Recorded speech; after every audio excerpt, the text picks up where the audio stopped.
On tonight's show, we were at a concert featuring Eastern students. Eastern hosts its annual E-Club Hall of Fame ceremony. Andrew Meehan sits down with Abby Stern of Eastern's volleyball team.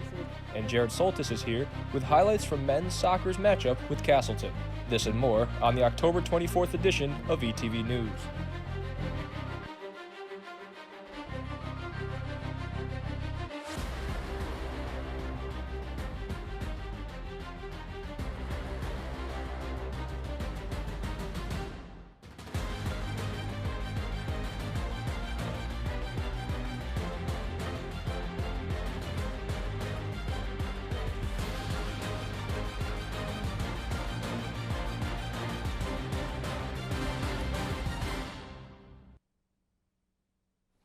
Good evening, everyone. I'm Connor O'Malley. And I'm Julia Florence. Thank you for joining us. On Monday, Eastern's Campus Activities Board hosted a concert featuring up-and-coming Eastern artists. Cameron Schultz has more from the Student Center. Here at the BTR, a concert for Eastern students by Eastern students. The Cosign is an event that gives Eastern students, best artists, a platform to show off their talents. The Campus Activity Board hosted a concert headlining 8 different performers from around the Eastern community. The event is such a good opportunity. It inspires everyone in a way, to keep on going with their music. For a number of those performing, this was a once-in-a-lifetime opportunity. This is a community that's so close-knit that I'm part of. Coming from the soccer team, coming from just being so involved, I'm just super excited to be here. Students learning about their peers, one song at a time. And it's nice seeing the community, how diverse it is, and the music that everyone likes. Clearly, there is a ton of talent here at Eastern. For ETV News, I'm Cameron Schultz. On Friday, Eastern professor Charlie Chatterton hosted his annual Poverty Awareness Marathon. Throughout the day, students and staff participated in the run around campus on a path totaling 1.2 miles per lap. Community members were asked to bring non-perishable food items to donate to the local community. For participants in this event that started back in 2009, helping the local community is not just a one-day event. Challenge all of us that, once again, to think about how we can make a positive difference in our communities, not just in one day, but throughout the year. The food raised from the run will benefit Sean's Cupboard, Eastern's on-campus food pantry. President Nunez hosted an ice cream social in the Student Center last Thursday in celebration of Eastern's best ever performance in this year's U.S. News and World Report's Best Colleges rankings. Eastern moved up 5 spots among public institutions over last year's rankings. The latest rankings shows that value of an Eastern education. So it shows us that we're very competitive, and the value of an Eastern degree is highlighted in the rankings. So we're investing in every aspect of those variables which make a university strong, so that you will have lower class size, you will have more faculty that's full-time, all of the things that matter in the quality of a higher education. For the past 35 years, the U.S. News and World Report's rankings have grown to be the most comprehensive research tool for students and parents considering higher education opportunities. This past weekend, Eastern honored its former student athletes at the annual E-Club Hall of Fame induction ceremony. Here's ETV News' Megan Selensky. Over the weekend, Eastern Athletics alumni ceremony just inducted 5 more athletes into ECSU's Hall of Fame. The E-Club Hall of Fame honors former outstanding student athletes and coaches of Eastern Connecticut State University's athletic program for their accomplishments. As someone who served on the Hall of Fame committee and was an athlete here, you don't get a whole lot of recognition in Division III, and sometimes you don't get the final recognition until years later. So this is one of the ways to honor what we call the cream of the crop. For a number of athletes, including baseball player Mike Susi of the class of 1993, their induction makes them feel like a part of Eastern's history. To be on the wall with all those people, the greatest athletes in Eastern Connecticut State University history, is a true honor, and again, it's the pinnacle of my athletics career. As only the 3rd player in program's history to be named Best Hitter and Best Pitcher in the same season, Susi's most significant accomplishment came in the national tournament. He managed to pitch one of the most important post-game pitching performances in Eastern's history with a fractured right wrist. There was always players around me that pushed me and made me play harder because they were very good. Stories of Mike Susi and others allowed for current student athletes to recognize the people who paved the way for them. Hall of Fame, it's definitely something that all the kids should kind of know, get a little history of what the school's about. During the induction ceremony, Current players were also recognized as award winners. It's a great opportunity to get alumni, current players, and coaches all in the same room. All together to celebrate Eastern. Congratulations to everybody that's getting inducted to the Hall of Fame tonight. That means you did something, above and beyond what everybody else has done in 4 years at this university. There are a number of considerations that go into picking a candidate for the Hall of Fame, such as their academic standing when leaving the university. Reporting from the BTR, I'm Megan Selensky, ETV News. Yesterday afternoon, Eastern Center for Internship and Career Development hosted their annual career fair. Inside the Geisler Gymnasium, multiple different police departments, along with Sherman-Williams and the Hartford Yard Goats, were on hand to talk with students about potential internships and employee opportunities after graduation. On Tuesday, the Fine Arts Center hosted a live recording of the In the Thicke podcast featuring hosts Maria Hinojosa and Julio Ricardo Varela. The event focused on issues having to do with immigration and the invisibility members of the Latino community may feel. The host felt this is an important conversation to be having here on campus. Seeing a conversation like this in public at a place like ECSU, that we are naming these things, that we are talking about these things that exist in the state of Connecticut, and that it's not just an internal conversation, but that this is going to be heard across the country. To listen to their podcast, go to their website, inthethicke.org. When we come back, we have another edition of ETV News' One-on-One, as Andrew Meehan recently sat down with Abby Stern of the women's volleyball team. Stay with us.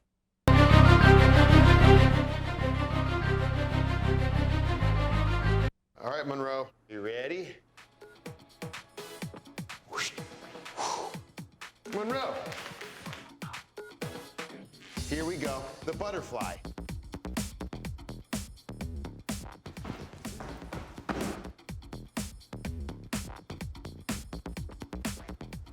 Ready? Ooh.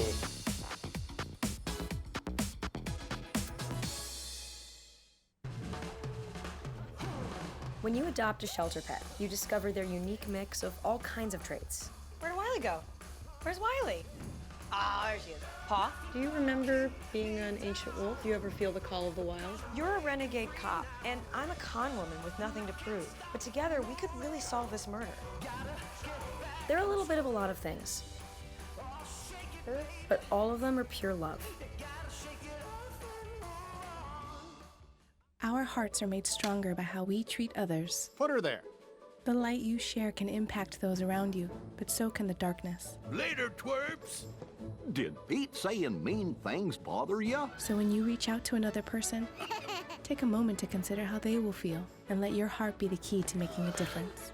Because of you, someone's entire day, year, or even life can change. In every heart, there's hope.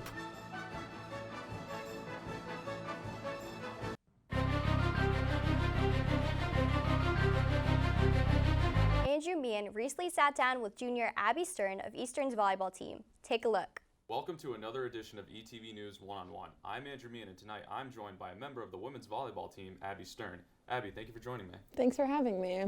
So let's backtrack to last season. 2018, you guys won the Little East Conference Championship. You guys were the #1 seed throughout all the playoffs. What were some of the expectations and objectives going into this season after a championship year? So last year we were coming off a high into this season and we're all super excited, but this season's a whole new season because the Little East Conference is a lot stronger this year. Like Plymouth, WestCon, UMass Boston, Keene, even Southern Maine, they're all just big teams that we have to play again. So the team is #2 in the Little East Conference this year at 5-2 with an overall record of 12-8. What do you think have been some of the factors contributing to your team's success and record this year, being such a high seed again in 2 years in a row? So we have a great offense this year in all three positions, middle, right side, and outside. Our defense, led by Madison Bell, is very strong, and even our setters this year, they're just running great tempo balls and just diversifying the offense. So all around, we're just very strong this year.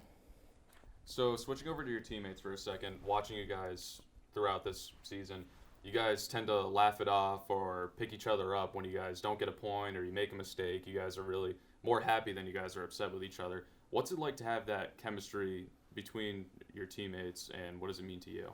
It's honestly amazing, especially everyone knows in high school there's so much drama in all the sports. So coming to a team where, like, if you make a mistake, you know that, like, your teammates don't care and that they trust you that the next point, you'll, like, change it and fix it. So that's just, like, really nice to have. And, like, our energy is just, like, through the roof. So the next time you guys return home is November 2nd. You guys are going to be hosting a tournament versus St. Joseph's and Plymouth, who is currently number 1 in the Little East.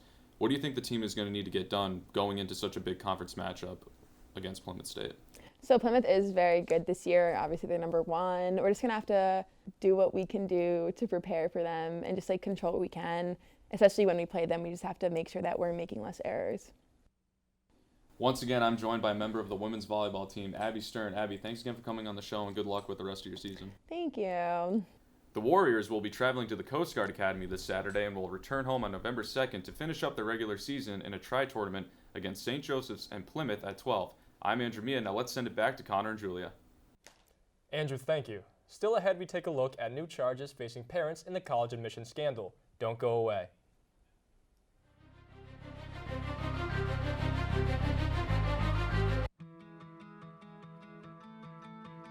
There was a time in my life where I was extremely homesick. I decided that I needed a pet. When I first saw a turtle, my heart was full. He jumped up and kissed me and, like, jumped right into my arms. I immediately went up to the volunteers at the shelter and said, I want him. Like, he's got to come home with me. Now I'm anything but lonely.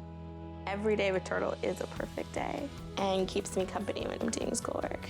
I like it when he jumps up on the table, too. He is a veggie thief. He's an incredible companion and my best friend. Can't say that I've met anybody that doesn't love him, too. When I adopted Turtle, I discovered all the things that make him unique. He's a little bit of a lot of things, but he's all pure love.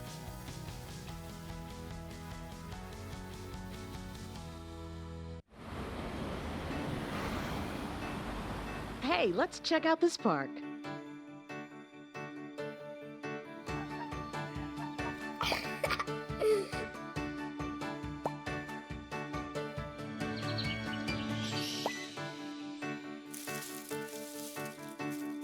Oh, wow, that's really cool.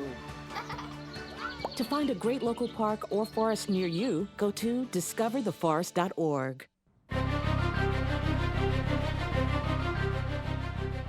For staying with us, I'm Connor O'Malley. Actress Lori Loughlin, her designer husband Massimo Giannulli, and 9 other parents are now facing additional charges Tuesday in the college admissions scandal. The new charges come from a grand jury in Massachusetts Tuesday, and they're in addition to the conspiracy charges the parents are already facing. The grand jury alleges that the 11 parents conspired to commit federal program bribery. That charge carries a penalty of up to 10 years in prison. In addition to the conspiracy count, one defendant, John Wilson, is charged with using bribes to get his children into Harvard and Stanford. Federal program bribery charges are in play because all of the institutions involved received federal assistance. Arraignment dates for these new charges have not been scheduled. The FDA is still under mounting pressure to finalize its policy on flavored e-cigarettes.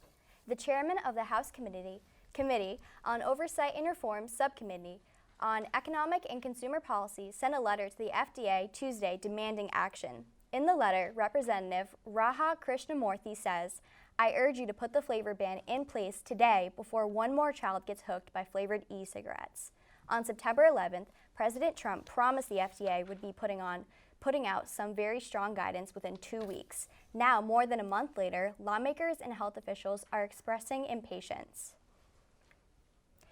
Concern over e-cigarette use among young people has led to a backlash against vaping in the U.S.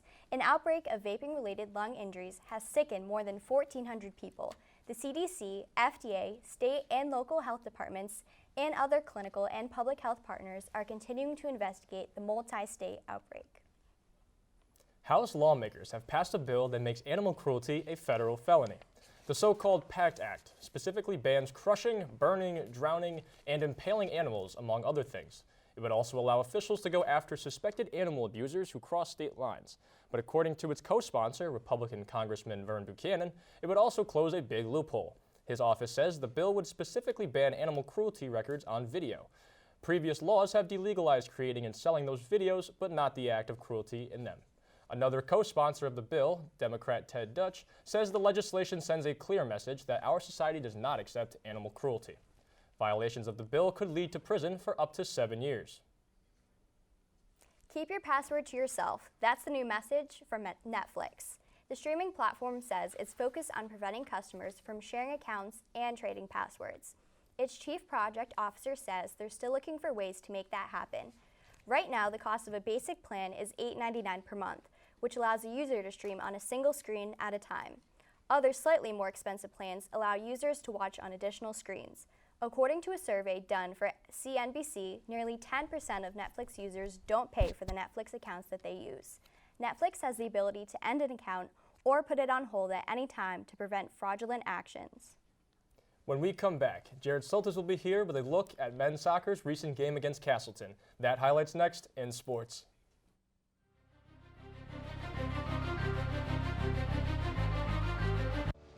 This year, patriotism shouldn't just be about pride of country. It should be about love. Remember that to love America is to love all Americans, because love has no labels. Hi, everyone. Al Roker here. As a guy with his own catchphrase, I appreciate that after 75 years, Smokey's only said, "Only you can prevent wildfires." But I'm filling in because there's a lot more to report. Like when there are parched or windy conditions out there, you gotta be extra careful with things like burning yard waste. After all, wildfires can start anywhere, even in your neck of the woods. Go to SmokeyBear.com to learn more about wildfire prevention. When we adopt a shelter pet, we discover they're a unique mix of all kinds of things. Come on, Jules, spot on this last one. There it is.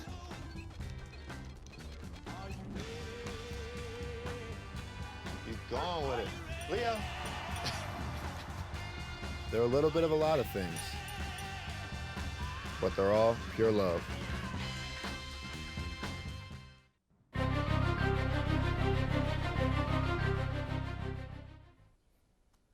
Welcome back, everybody. I'm Julia Florence. And I'm Connor O'Malley. We're joined here by ETV Sports' Jarrett Soltis. Jarrett, good evening. Connor and Julie, another exciting week in Eastern sports. The men's soccer team was in action this past Saturday as they squared off against the Spartans of Caselton in a Little East Conference matchup. There you see one of the leading scorers in all of Division III men's soccer, Patrick Adjaman, getting ready to take on the Spartans of Caselton down at the turf last Saturday.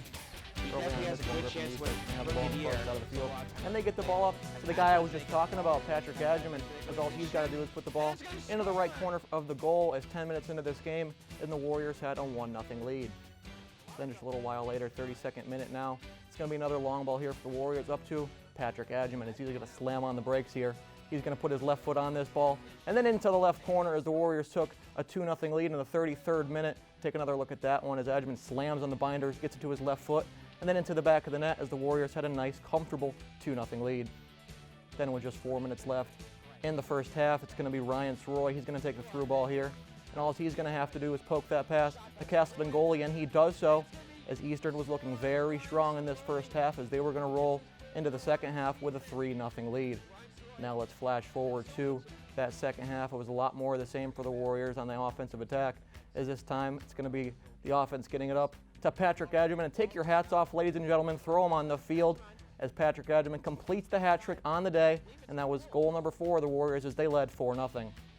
Then with just 1 minute left in this game, it's going to be a beautiful setup here from Marcus Blair up to Sam Hurlburt, as Hurlburt's just going to have to touch that past the Caselton goalie. Nice goal there from Hurlburt as Eastern would be in the lead 5-0. They would go on to win by that same score, 5-0. They would move to 13-2 on the season, while Caselton would fall to 3-11.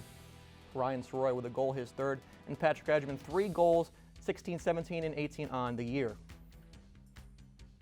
After the game, I got a chance to catch up with Patrick Adjaman. Take a look.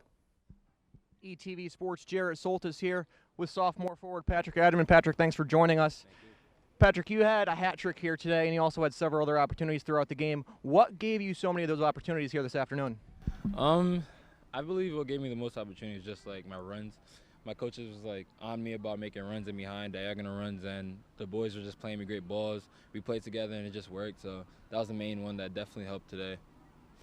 Pat, I'm pleased to inform you now that you've moved into a tie for first in goals scored in all Division III soccer.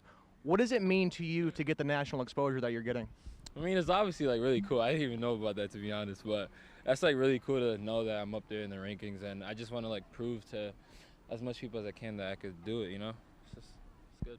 Now, tournament time coming just around the corner. What do you guys need to do to keep the momentum up that you've had this year going into that tournament, being the top seed in the Little East Conference as we speak? Just mental toughness. Like, we just got to stay mentally tough and just like play hard every single game. Treat each game like it's our last, you know? Just play as hard as we can, and we're going to do it. I believe in this team. We're a really good team, and I know we could do it. Pat, thanks. Thank you so much. Ryan, back to you. The Warriors' next game will take place this Tuesday as they welcome in the Rams of Framingham State in their final non-conference matchup of the season. That game will kick off at 7:30. The volleyball team showed out for an impressive 3-0 victory against non-conference opponent St. Joseph's of Maine this past Sunday. ETV Sports' Jackson Toomey caught up with Eastern setter Sierra Orr after an impressive day. Take a look. I'm Jackson Toomey of ETV Sports here with Sierra Orr on Senior Day. So Sierra, how does it feel for you to be able to come through with the win on your Senior Day? Any special emotions, anything going through your head? It is definitely kind of emotional. This means a little more than just a win for a conference because everybody's here, everybody came out, which is great. Yeah. Yeah, that's good to hear. So you on the day, you had 4 service aces to go with 16 assists. For you individually and also for the team, what went so well today? I think our offense was really firing today. Our defense was also great, so I was able to set up good hittable balls, and our all around we did really well. So yeah. Definitely agreed. So you guys have the tri-tournament that's coming up on the road. What are your expectations for that? Is there anything you think the group needs to improve on or look for? I think we just need to keep going and keep going hard.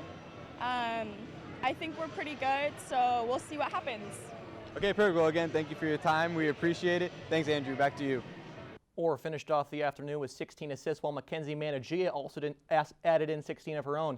Abby Stern finished with a team-high 16 kills, and last week's LEC Offensive Player of the Week, Anna Berry, had 12. Next game for the Warriors will take place this Friday against New Paltz at Coast Guard Invitational. That game is set to get underway at 8 o'clock. A few other Eastern teams were in competition this week as well. The women's soccer team played under the lights last night against Trinity, where they lost 1-0. The field hockey team squared off against LEC frontrunner Worcester State last Saturday, where they were taken down 5-0. Then on Wednesday, they welcomed in Western Connecticut, where they were also beaten 4-0. Coming off their 5-goal win against Caselton, the men's soccer team took down the number 7th ranked team in all of New England on Tuesday, where they were able to pull out an impressive 2-0 victory.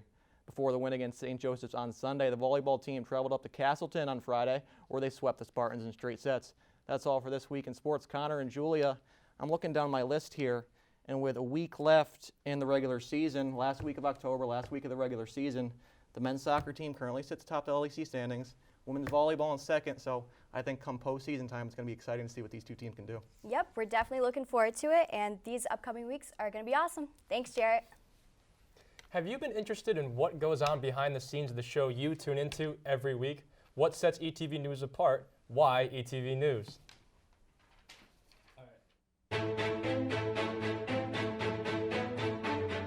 The best thing about ETV News is probably the overall togetherness of the staff.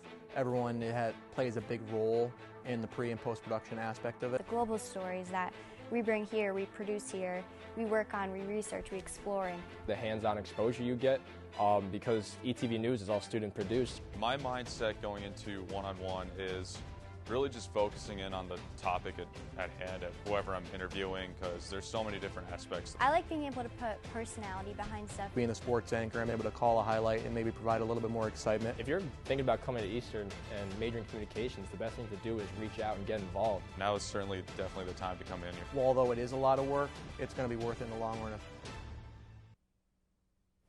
Well, that's it for this week's show. Thank you so much for joining us. To keep up to date with all things ETV News, be sure to follow us on all of our social media platforms and subscribe to our YouTube channel. I'm Connor O'Malley. And I'm Julia Florence. We'll see you next week, Eastern.